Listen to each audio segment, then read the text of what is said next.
grab a quiver and my bow. It's my gearhead, don't you know? Climbing to the top with gearhead archery. Heart racing as I take aim, my spirit soaring high. As I release my arrow, reaching for the sky. In this world of chaos, I find my peace. Gearhead archery, my soul sanctuary. Each shot I take helps set me free. With every bullseye, I feel alive. Gearhead archery, where I thrive.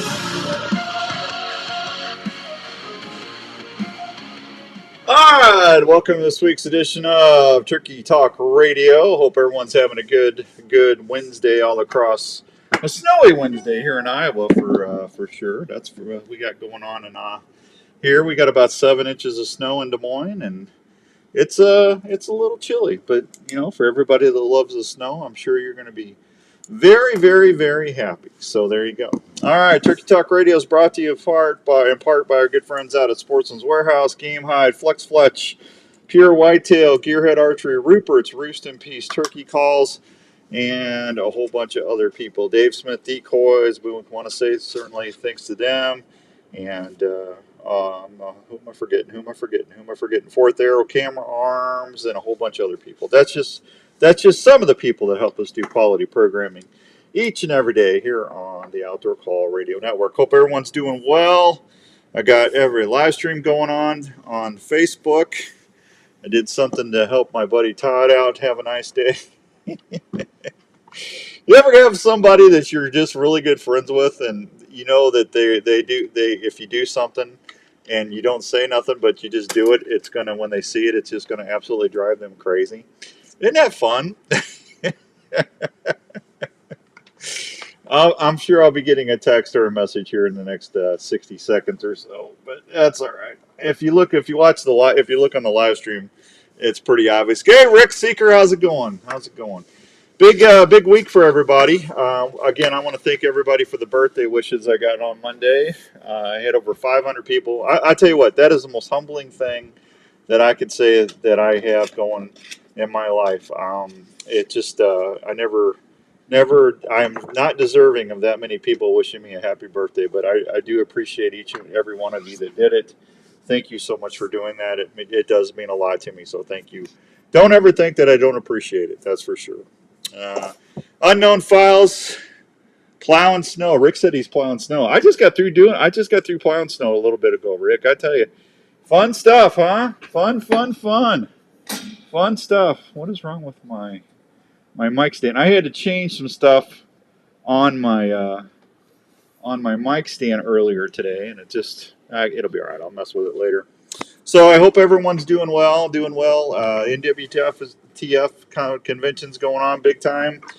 And I know a lot of folks are down there. Philip's down there. Larry McCoy, I think, is already down there. Ryan is heading down there in a little bit. And there's going to be a lot of people having some fun down in that part of the country. I think it's at the Opryland, if I remember right. So enjoy everybody. I know I'm jealous. I wish I was down there with everybody.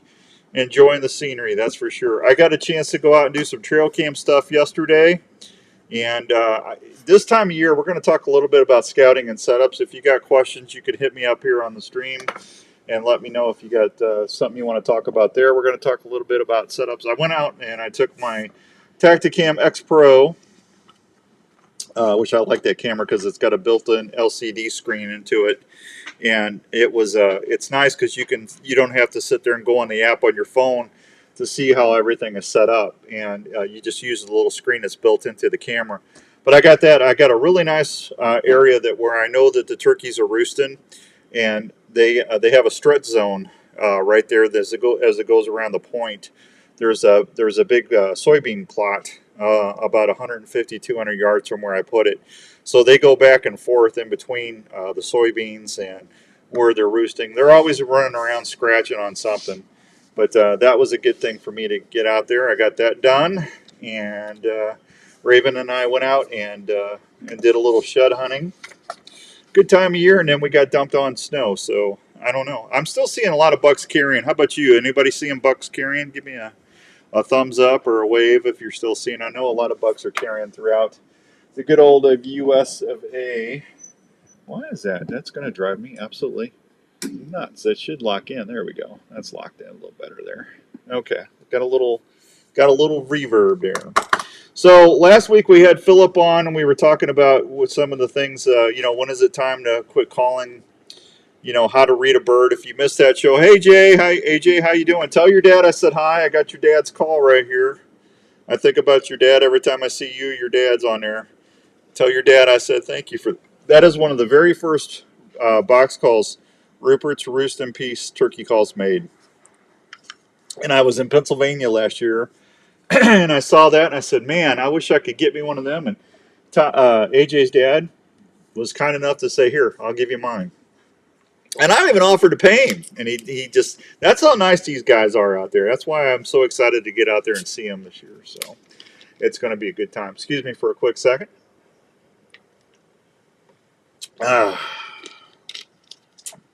Told you, I just got through plowing snow a little bit ago. Not a real heavy, wet snow either. It's that powdery snow, so not too bad. So a lot of the folks, I saw Keith Wallach is down at the NWTF. He's going to be calling. I'm sure all the Woodhaven crew is going to be down there doing their thing. Thank you, AJ. Tell your dad I appreciate that. He said he would do that. So we're gonna just talk a little bit about setups here in a second. The Iowa Deer Classic is coming up on March 7th through the 9th.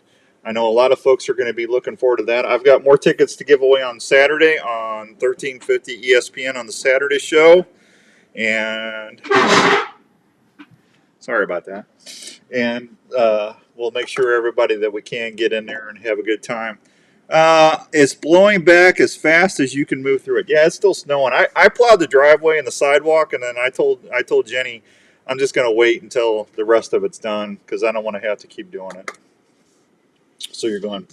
All right, so turkey setups. I had a bunch of questions this week, and I'm going to address those as I grab my notes here real quick, and we will do that.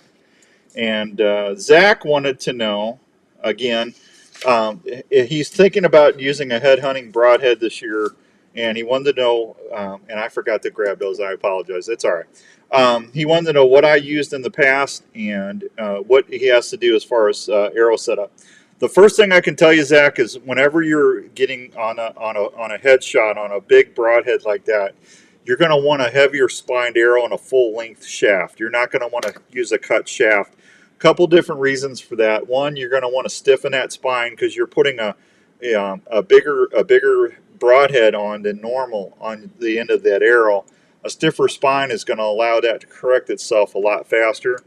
And you want a full length shaft because when you draw your bow back, okay, and you're holding your bow, you do not want, like I use those big solid broadheads. They're 200 grains. They're huge, and they're this big, all right? They got about that much of a cut diameter on them.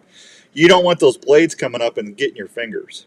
So you want to make sure that that arrow is sticking out 3 or 4 inches past your shelf, your bow shelf, so you're not going to have any contact there. But you want stability and safety is why I would say I'd recommend those. So, Zach, I've been using the solid broadheads for a few years now. I'm going to be doing different broadheads this year. You know what? As a matter of fact, on Saturday's show,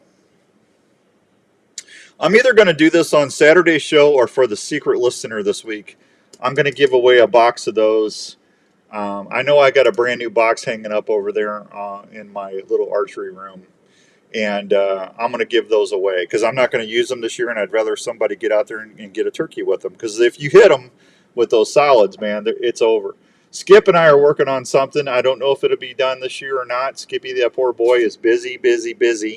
But hopefully next year. So I'm going to try a different couple. I reached out to a couple different people, and I'm going to be testing some different broadheads this year for my spring hunts. But that's what I would, Zach, that's what I've used in the past. There's other broads out there.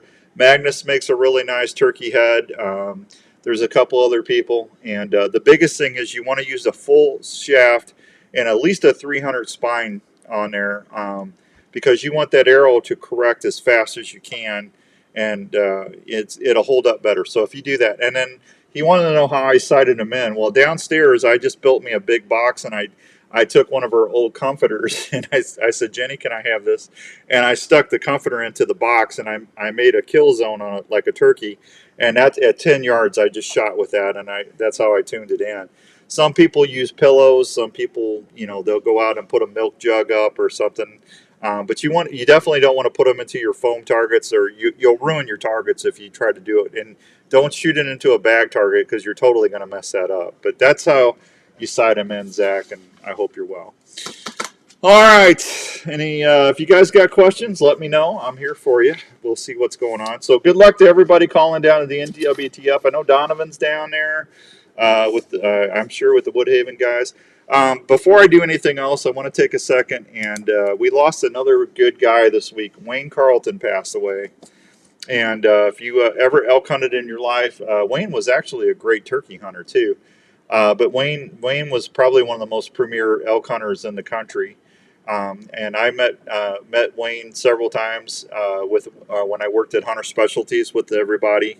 And you wouldn't find a nicer guy than Wayne Carlton. Wayne Carlton was just a good guy. He loved to talk hunting. I saw him last time I saw him was probably in Montrose, Colorado, where he was from, when I was out there several years ago elk hunting. And when you talked with Wayne Carlton, you just talked with a great guy. And I just hate to see some of our good ambassadors. We all got to go sometime, but it's just sad to see him go because he was such a good dude. And Wayne Carlton, you're going to be missed. And I want to thank you for everything that you helped me in my hunting career. Teaching me about elk and everything else, because you were just a good guy. And Godspeed, my friend. Godspeed. 5:11 and some change here on Turkey Talk Radio, brought to you by the fine folks at Rupert's Roost and Peace Turkey Calls. I tried to get Rupert on here, but he's working. So let's see. Oh, okay. I'll tell you about that later. What's that? Oh, that's a good question. Sam, I don't know if that's a guy or a gal. Sam says, hey, Dan, if you're shooting at the head, do you aim right at the head or do you aim below the neck? I aimed right below the jawline. That way the way the big heads are on those things, that way I knew either way, if that head moved down or if he moved up, it was over. And I just centered it right there. Some people aim right at the eye, but if they duck, you got a better chance of missing them. But that's where I always aimed at. And at 10 yards, 9 or 10 yards, I always put my turkey decoy setups. Hey, Jake Pike. Hey, Dan. Hope you are staying warm. I am. I'm down in the studio, Jake. I just got done. I just get done plowing though. That way, I didn't have to worry about the missing them low. And if you hit them there, it's over. That's about all you're going to hear. It's just one of the fastest humane kills you're ever going to get on a turkey out with a bow. If you jelly the head with a shotgun, of course, that's a very fast. It's a shoot and flop deal there too. So you're good. We talked a little bit about this a couple weeks ago, but somebody asked me what was the hardest turkeys, and his name is Eli. Eli is from Indiana. Eli won man, Eli, I still think the Eastern's probably the most, the wariest turkey, I would say. Turkeys, it's not, you got a bird with a brain about the size of a pea. And it's not that they're super smart, but they're so wary. And I think turkeys can remember. I've had people tell me that turkeys, the amount of time they can remember is like 20 minutes. Them turkeys don't get older and bigger by being, I think they have some recall. I know if you blow when you're turkey calling, and you got your box call, and then you got a turkey coming in, and say he sees you move or whatever. When he hears that call, I think on my humble opinion, I think they know that call not to come in. I think they have some recall to them. Next time I have Jim Coffey on, I'm going to talk to him. Jim's our Iowa turkey biologist. And I will ask him about that. But that's a good question. But in my humble opinion, just get out there and hunt and have fun, and just don't worry about messing up. And if you mess up, just wait half an hour, 20 minutes, and if you don't get him to come back in, you're probably going to get a different one. So how about that? Let's see. But the Eastern turkey, in my humble opinion, is probably the hardest. I think the easier ones, and they can be difficult too, and that's the Rios and the Merriams. The Osceola, I've only hunted Osceolas one time when I got my Grand Slam. That was they just, as soon as they hit the ground, they shut up on me. Everything in the swamp's trying to eat them. So, but I think they come in. Jeff always did really well when he went to Florida, and he got several double slams with his bow when we did Outdoors Traditions. But my money still is on the Eastern. I think the Easterns are the toughest to shoot. But everybody has an opinion, and that's why we keep going, right? There you go. All right. So setups, real quick. I had another question, and that was from Pat. Patrick wanted to know when you're out there, can you just tell us, we're going for our first time, probably not going to do a bow hunt, we're probably going to turkey hunt. Can you tell me what you would recommend? And I'm taking my son. And Pat, I would just tell you, I would just take one decoy with you. And if you're turkey hunting with a gun, just get out there well before season and pattern your shotgun. Use the loads that you're going to use to hunt. Because every shell is going to shoot a little different. Your pattern's going to change. Make sure you sacrifice 1 or 2 shells. Pattern your gun. I would pattern that gun at 25, 35, 40 yards, and just see what your shots, your groups are going to be, and you should be good to go. And I would set my decoys out at 25 to 30 yards, and you should be golden. And just be patient. Let the birds work in, and try not to rush the shot. And I think you'll have some great luck and be successful. Bow hunting, I've always recommended myself. What works the best for me is when 9 to 10 yards. Philip likes to get them at 5 or 6 yards, but that 9 to 10 yards for me works pretty well. So that's what I would do there. All right, let me hit a real quick break, everybody. We are at 5:16 and some change. Tonight at 7 o'clock, Unknown Files should be firing on, and then we got regular programming until midnight, and we got a new day on the Outdoor Call Radio app tomorrow. But let me go ahead and get over and play a few spots. So we got 3 or 4 commercials to play, and I'll be right back. Don't go anywhere. It's Turkey Talk Radio on the Outdoor Call Radio Network. Turkey season is a passion shared by hunters, and it's fast approaching all across this nation. When it's time to start cutting, yelping, and clucking and purring at those boss toms, don't you want to have a call to run that you have confidence in? You bet you do, and that's why you need to check out Rupert's Roost and Peace Turkey Calls. Todd Rupert is a master turkey call maker from Pennsylvania that is so passionate about chasing toms. He started building handcrafted calls in 2016, so he knew he could make the right call when it mattered. Rupert's Roost and Peace turkey calls are made of beautiful woods from walnut to hickory. Todd uses the best crystal, glass, slate, and aluminum on all of his pot calls that will allow you to make the most subtle purrs to the sharpest cuts and excited yelps that will get any boss tom fired up. Rupert's Roost and Peace turkey calls offers handmade friction, box, and mouth calls that will allow from the beginner to the most seasoned turkey caller Ravens here to make the right call when it counts. So this upcoming turkey season, turkey call. Try a Rupert's Roost and Peace turkey call and let that tom roost in peace. Our dogs are part of the family, and we want to protect them at all times. Do you live in an area that you want to keep open and not have a traditional fence to protect your pet? No worries. Call Chris at Pet Stop of Des Moines. Chris Spoltra is the owner of the Pet Stop franchise in the Des Moines area and has been keeping pets safe for over 19 years. A Pet Stop system will not only keep your pet from leaving your desired area outside, but can also be set up to keep your pet out of areas in your home. The Pet Stop system is underground, keeping your property Anybody open got any questions? and maintained. Plus, with a friendly user app on your phone, you can customize the Pet Stop system to help your dogs enjoy their playtime and stay safe at the same time. For more information on how to protect your buddy and keep your home looking great, call 515-975-2190 or go online at petstop.com. Pet Stop of Des Moines. Outdoors Dan recommended and Raven approved. Hey, Outdoors Dan here. How many times have you had to quit hunting because your feet got cold or uncomfortable? Well, I have a way to keep your feet feeling great in any weather One more or after outdoor this. activity. Have you heard of Norlander Sock Company? Norlander Sock Company uses high-quality alpaca to produce some of the best socks out there. Alpaca socks will keep your feet comfortable and feeling great all day. Alpaca socks will wick away any moisture that you might encounter, plus work with your outdoor footwear to keep your feet temperature where they need to be. Alpaca socks also has a natural antibacterial quality to them that will keep your socks from smelling. They have heavyweight and lightweight styles with a bunch of color and size choices for you to choose from. Plus, gift boxes are available that are 100% guaranteed. So this year, when you plan your outdoor activities, make sure you keep your feet comfortable and feeling great all day. Try a pair of Norlander socks, pure alpaca, pure comfort. For more information, just go to norlandersocks.com and give your feet a treat. You're hunting, and a deer tick just crawled onto your leg and is burying its head into your flesh. You can't feel the bite, and you may or may not find the tick. Last In the one. coming weeks, you may or may not notice a red ring around the bite. Shortly thereafter, you may or may not get really sick. Your doctor may or may not test you for Lyme disease. Hey, Tony! The test may or may not detect it, meaning you may or may not get the medication needed. If untreated or not treated on time, you could have a lifetime of complications. Don't take that chance. Get Elimitic clothing from Game Hide. Elimitic features Insect Shield, a repellent that is fused to the fabric fibers. Ticks hate it.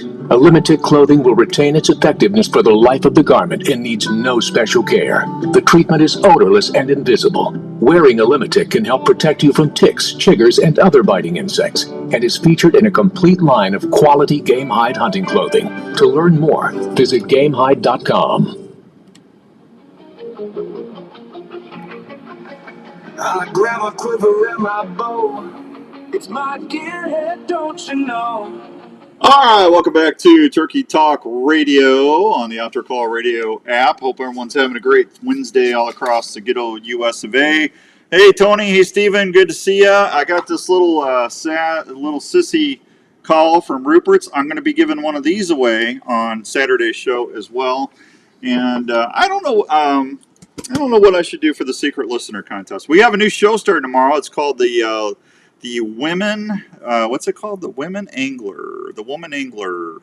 That's going to be on Thursday. We got Upland Nation tomorrow. We got Outdoor X Media and Eye on Target Radio. We got a good lineup for tomorrow on the Outdoor Call Radio Network on the app. If you haven't had a chance to listen, please download the app on your phone. It's free to download, free to listen. And hey, before the year's over, if you listen every week, you just might win something. Chances are you're probably good on winning something. All right, Steve wants to know, Dan, could you please discuss some of the different Jake decoys between the motion, the strutter? I'm trying to decide what I need to buy this spring. Could you please help me? Honestly, Steve, every bird, every tom is going to have a different personality or react different to a setup. Okay, and I've said this before, and I'll say it again. I am at best an average turkey caller, so. To me, I want whatever I think is going to work that time. And, seasonally, decoys will work a little differently. I think the best thing you can do is represent what's going to be going on in the turkey woods. So early season, a strutting Jake, to me, is hands down the best thing to have out there. You got your natural tail fan. Your feathers are moving in between the wind. They're seeing that strutter if they're a subordinate tom or if they're the boss tom.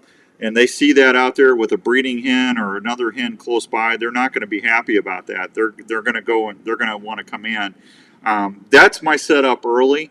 As I get into the season a little bit later, sometimes I've seen where strutting decoys where they don't want to fight and they will not come in. I've had them where they just would not come in.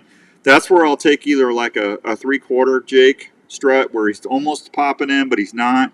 Or I'll use what DSD's got a thing called a motion pair, and it's got a non-strutting Jake, and then it's got a breeding hen that you put out, and it's got a string on it that you can run back to where if you're sitting by a tree or in your ground blind, and then that way if you have some toms pop out into the field or they know they're around but they're just not committing. I've had this happen. I'm going to show this. Hopefully we're going to start airing Bowstring Adventures on YouTube in July, so I'll try to show this hunt. But these two toms came in on me, and they weren't coming in, and I hit that string and I popped that motion pair, and it looked like he was breeding that hen. They couldn't take it, man. They came right in, and I could have shot both of them. I had 2 tags, but I let the other one go, and so it just honestly, Steve, just get what's in your budget. I think early on a strutting Jake decoy with a real tail fan is the way to go, in my humble opinion. But there's a lot of toms I took with just putting a hen decoy out too. You just never know what kind of mood them birds are in. And just try different things. And it's nice to have a couple different ones, Steve, so you can buy, add every year or every other year, buy you another decoy, and that way you can switch them out and stuff. I've had it before where if I had a Jake decoy out, um, I've had them where the strutters would not come in and they'd leave the field, and I'd crawl out there real quick and I'd pull the Jake, and then they'd come back out like 35, 40 minutes later, and I'd start cutting at them, or I'd start clucking, and they came right in. And you just got to read the temperature of the bird, because like I said, every bird's going to have just a little bit different personality. So anyway. All right, hey, Deer Classic at the booth. We're gonna have. I want to give a big shout out to Andrew and all his family at Boy Creative out there in Dallas Center. They are one of our partners on the radio show. We've got some Outdoor Call Radio T-shirts we're going to be giving away at the booth, and I'll tell you how you can win those. I've got some Rupert's Roost in Peace hats. If you buy a call, you get the first 10 people are going to get a free hat. So we're going to have that. We're going to have a DSD, a couple of hens, and a Game High turkey vest to give away at the booth.